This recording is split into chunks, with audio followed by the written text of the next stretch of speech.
कुबो सईद खान में JUI अगवान मौलाना राशिद महमूद सुमरो पंहिंजे भाउ नासिर महमूद लाइ NA 196 ते इलेक्शन मुहिम जो आगाज़ कुबो सईद खान शहर खां शुरू कंदे इलाइक़े जे मुख़्तलिफ़ बिरादरियुनि सां इलेक्शन जे हवाले सां ॻाल्हि ॿोल कई। उन मौक़े ते इलाइक़े जी मुख़्तलिफ़ बिरादरियुनि खेनि भरपूर मोट ॾिनी, जंहिं बाद मौलाना राशिद महमूद सुमरो कची पुल पहुची अवामी मेड़ाके खे ख़िताब कंदे चयो त 2022 वारी महाबोड में PP वारनि कुबो सईद खान कची पुल शहर ऐं इलाइक़े खे हथ सां बोड़ाए माण्हुनि खे दरपदर कयो।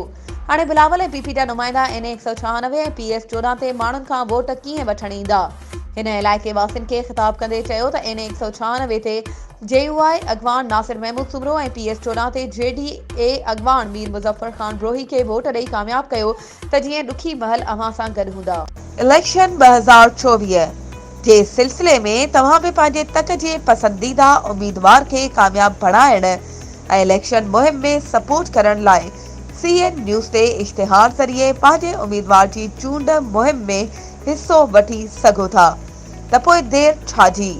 हाणे असां सां राब्तो करियो ऐं पंहिंजे इश्तिहार CN न्यूज़ नेटवर्क ते बुक करायो। वधीक राब्ते लाइ WhatsApp नंबर 03447223464। तेज़ तरीन news network CN news plus.